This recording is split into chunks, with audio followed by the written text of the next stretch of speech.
I would now like to open the floor for discussion. There is a second microphone which will be distributed by my colleague. We are a little bit behind the schedule, but polls are always behind the schedule and often look on the wrong dial. So I hope that let's have like 15 minutes for discussion. But maybe before you ask the question, I will ask our presenters to just briefly react to Robert's comments. But please keep it brief so we can move to discussion. Perhaps the same topics will emerge in discussion again. Just one comment on using social security data. For another project in another life I have in education and qualifications, we actually tried to do that in Poland, and it's a struggle. So basically the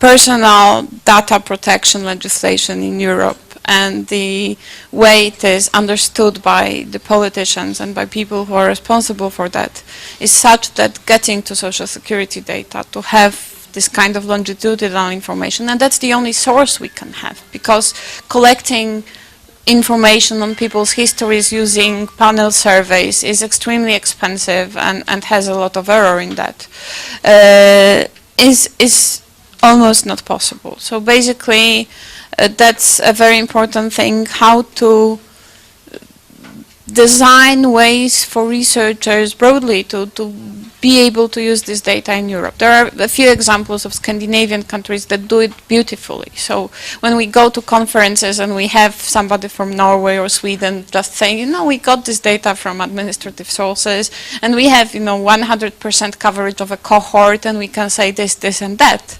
This is a thing when you start to envy, really, when you come and say, we did manage to get a sample, some scratches and bits and pieces of information. So I think it is a huge topic for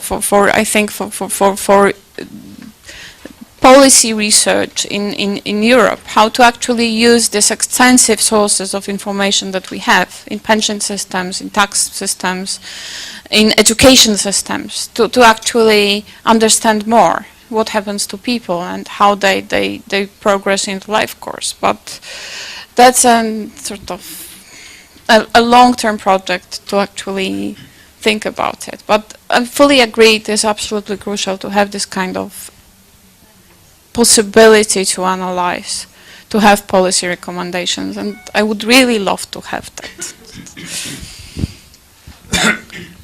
On data also, I think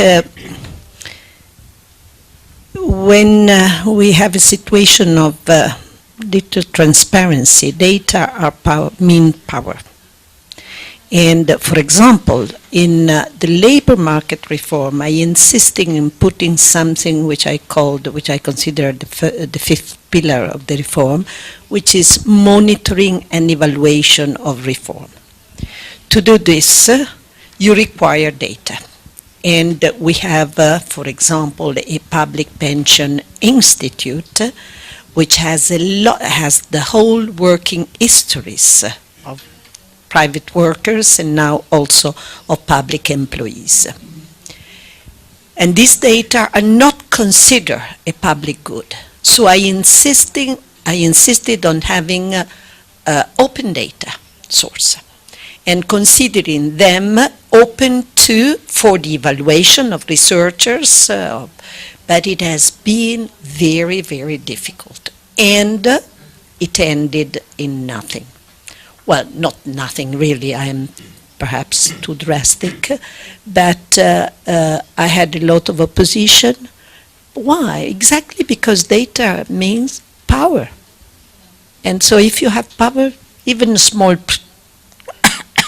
privileges sometimes from having, let's say, university courses where you say, okay, if you want this data, I can allow you, and in exchange, these things are not really said openly, of course, but you can see. And this is lack of democracy, lack of transparency. Also, in terms of pensions, I worked a lot to have the pension statement, the orange envelope. It is important. And we I can tell you openly, we had prepared to send to every worker within the 5 years from retirement to send an envelope, an orange envelope, with the detail of his pension, her pension, okay? And then for the others, younger, since it is, I know it's delicate because whatever you say, people consider a promise. So if you are 20 years, if you are young, 20 years before your retirement, 30 years, then you cannot say this will be your pension. So we said in one case you give the information on pension, on the pension benefit, the other you give simulations. Simulation explaining clearly, this is in the case you continue like this, or like this, or like this, you will have something of the kind. I was stopped. Why? Because it was considered, it was a few months before the general election, and they said, no way, because this will make people very, because they thought of too little replacement ratios and people dissatisfaction. And I said, but this is transparent information, we have to inform. No way. And it's still there, and it's almost 2 years. So this is part of the reform process. You have to inform, transparent, but this is not a question that politicians understand. They do not understand, and so it's a very important topic. Just on NDC, I am convinced, like Robert, that DC, it's now in our pension system, but it's always at risk because, if I may say, because of ignorance. People do not understand. Italy is a very interesting story in this because we introduced the same year as Sweden did, but then we were very careful not to tell people, because, you know, the replacement rate good. So while there is a complete change in behavior that you need to encourage when you have DC, because it means responsibility, it means that you know that it's your own contributions, it means that you know that if you retire later you do not lose pension wealth. It means a lot of things in terms of personal involvement. And again, for all our democratic feature of our societies, this is considered too risky, and so it's okay, it was like out of necessity, but it was not really endorsed. So it lacked credibility, because people, even now, after 20 years almost of having introduced the NDC, it was something for the future, something for the very distant future.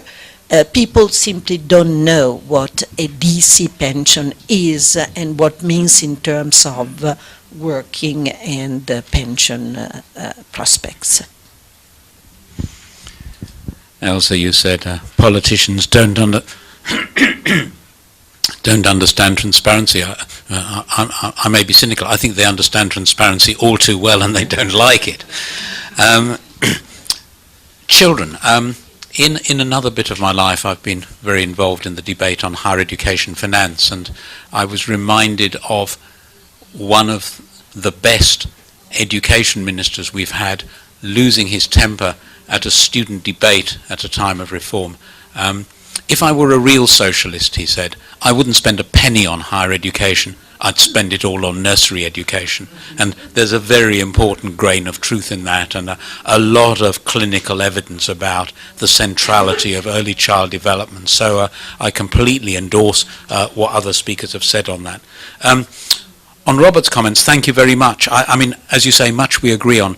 When you say there are different designs of social pension, I completely agree. I mean, I didn't have much time. In my slides, I talk about an affluence test, in other words, where you claw back the social pension from either the highest earners in an earnings test, as in Australia or New Zealand, or through a pensions test. And the principle should be that for quote-unquote most people, they get a pension that is not based on their labour market experience or their explicit contributions. How you then design the system for people who are at the top end, there is a lot of room for different designs. I'm going to resist the temptation to come back about pre-funding social pensions, because that gets us straight back into the debate about pay-as-you-go and funding, except to say that if you, in considering the two, one aspect is intergenerational redistribution. If you start saving now, you redistribute from today's workers to tomorrow's, which may or may not be what you want and may or may not be good policy.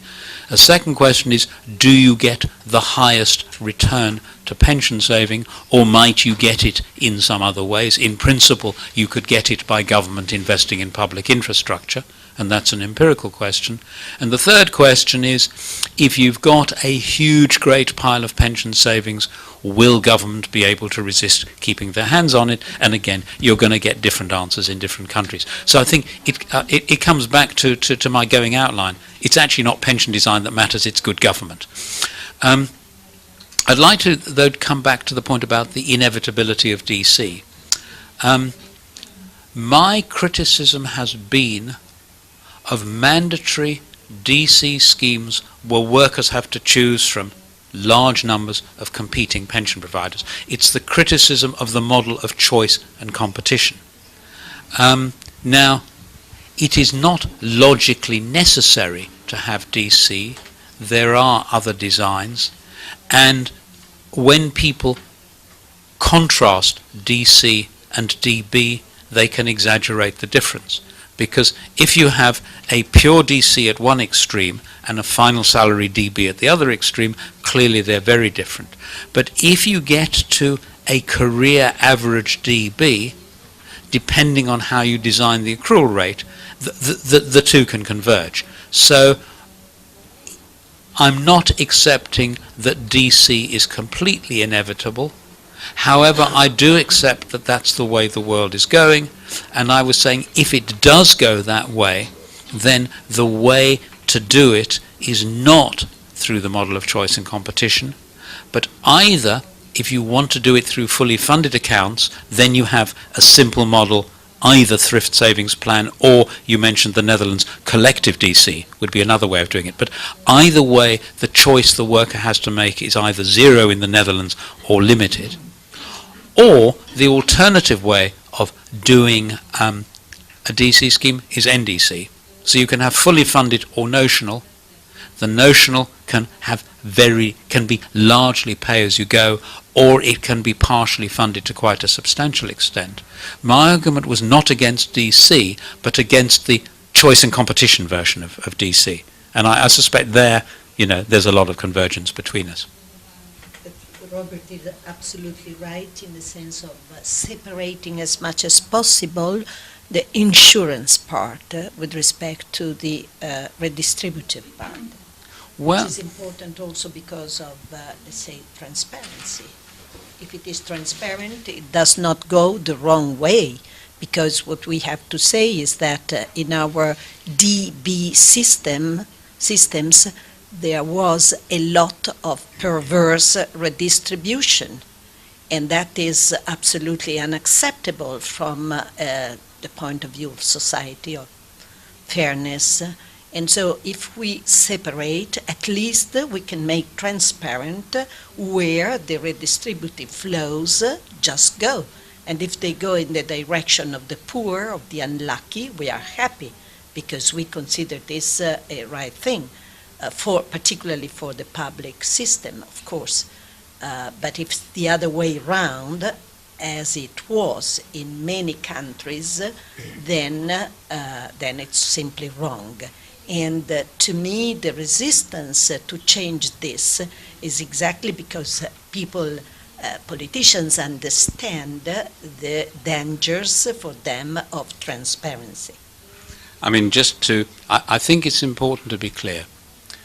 Economic theory says you have multiple objectives, you have multiple instruments. It's a mistake to say one instrument deals with one objective. They both deal with both. So in theory, there is no reason to separate the redistributive bit from the savings bit. That's the economic argument. The political economy argument is exactly as we've heard it. But it's important to be clear, it's a political economy argument. In a world, in a first best world of rational, well-informed, wise people, you wouldn't need it. But again, it's behavioral economics. Because we live in the world we do, it's very important. But it's important for that reason.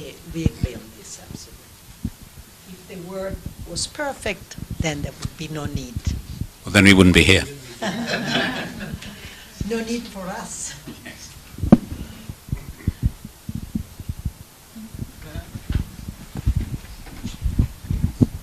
Filip Chywalski, Łódź University of Technology. Professor Barr, let me ask you one question. There are many research which confirmed the thesis that people make bad choices, especially when it comes to pension systems, but from the other point of view, politicians also make bad choices. And the dilemma between pay-as-you-go system and funded system still exists and will exist in the future. And I have one question. Do you think that there are some measures which could secure us for the political risk in notional defined contribution? One of the measure applied, for example, in Sweden is automatic balance mechanism, which works not very well, a little asymmetrically, because the old generation is more charged than the young one, but it's one of solutions. And is it a good solution? And another question is, are other solutions which enable us to make NDC more resistant to political risk? Thank you. I mean, your question illustrates the point that what matters is good government, because the better the government, the less the political risk. But, I mean, NDC with well-designed automatic adjustment. Well-designed automatic adjustment is useful and important.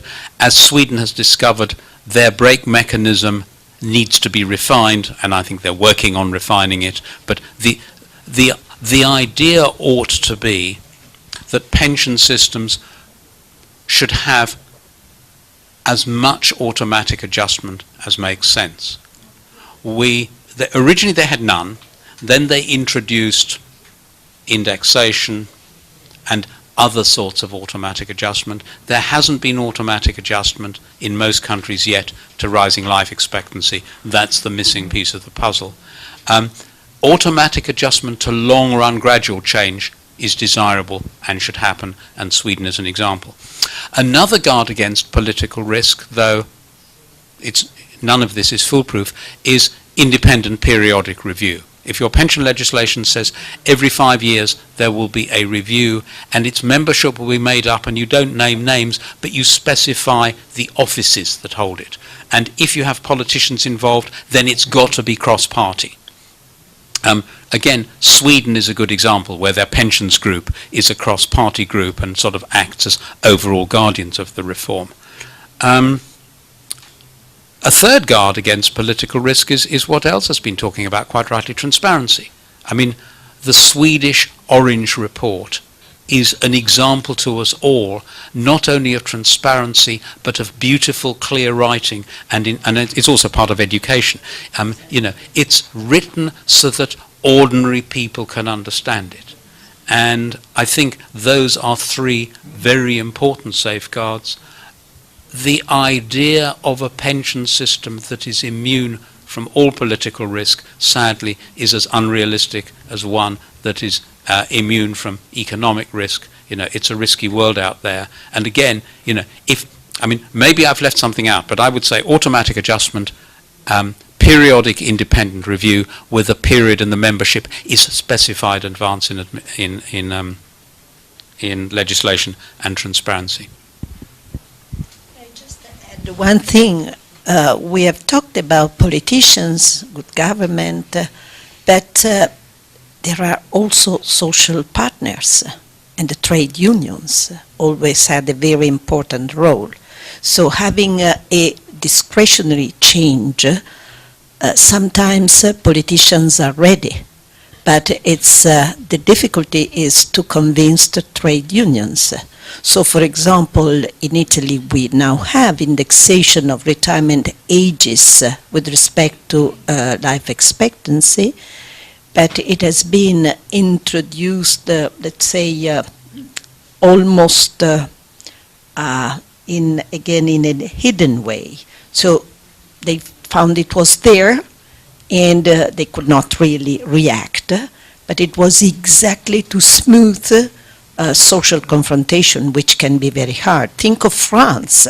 I think in France, politicians would be ready to have a pension reform, but it's the public, and particularly the trade union, then perhaps because they don't understand what's going on, they don't want. I've seen a survey, and 70% of French people are ready to go on street in case of a new pension reform, which is...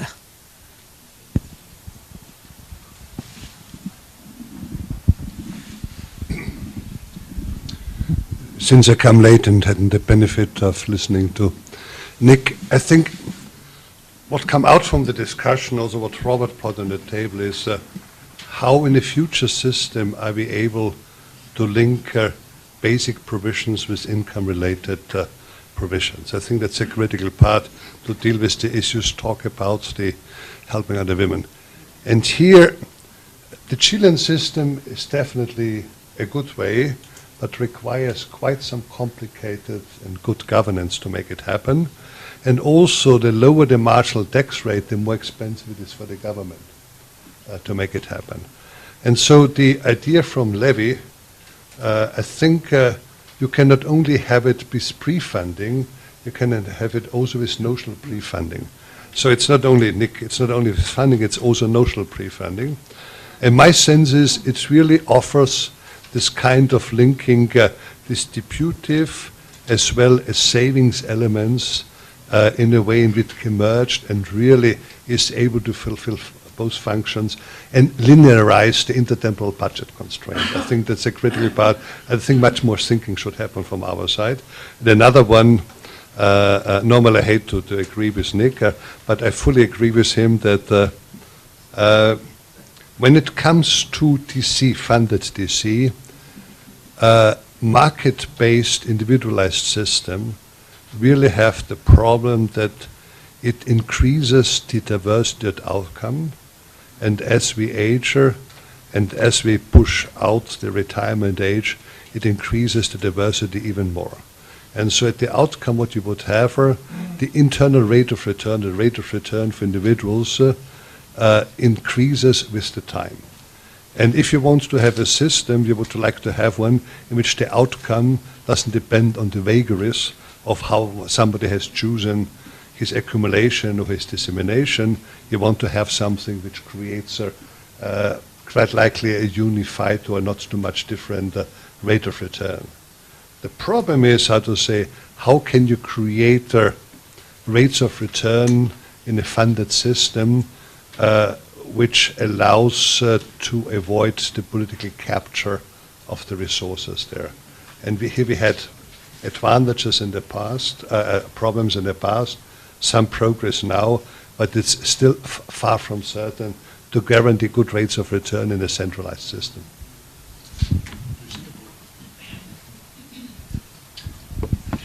Maybe we collect the last question, and then we ask you to answer all of them together. But please remember that we also Sure. To Agnieszka's presentation, women's participation in the labor market between 15, 25 years in Spain, 35, 6 in Sweden, Austria somewhere in between, 27. let's suppose for just a moment that we would live in a better world, desirable, and women would earn the same than men. No wage gap, no pay gap between men and women. Still, given this shorter period of contributions, career breaks, part-time and so on, by definition, all women would come to be below the poverty line given the contribution-defined system. Because except maybe for Sweden and very, very few countries, it's less than 60% of the average 40 to 45 year period. So in order to compensate, well, we would have to disentangle, is it voluntarily, is it involuntarily, is it a preference for leisure, or is it due to family obligations and valued work? We could compensate that by pension credits, basically three things. Basic pensions, 70% of them taken up by women. Secondly, we could have gender-neutral life tables as we have, redistribution depending on how much women live longer. And thirdly, the pension credits. And if pension credits are very generous for the quote-unquote, non-voluntary part of shorter periods, then this could fully compensate for the gender pension gap. Otherwise, it's very difficult to disentangle this difference between, say, 27 and 40 some years, and I think that's a puzzle to be. Thank you. I fully agree. I mean, the issue of the paper is was to raise the issue, not to provide solutions, which, as I think it was mentioned, every pension system in each country should be designed to fit the country needs. And maybe in one country it should be the pension credit, in others should be a social pension.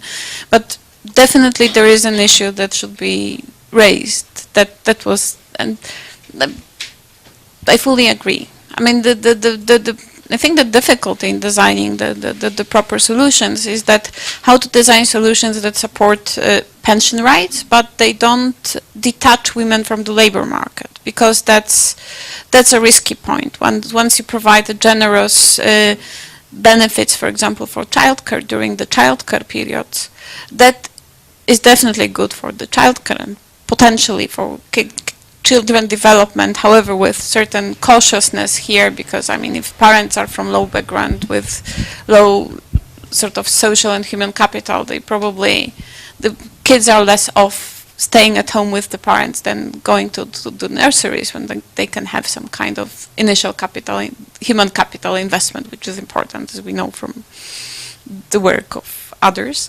And so basically, that's an important issue, that should be treated very cautiously, not to detach women with low skills from the labor market, but rather find solutions that also keep them on the labor market once providing proper recognition of pension rights. So I think this is along the lines policy should follow, but again, solutions may be different in different countries.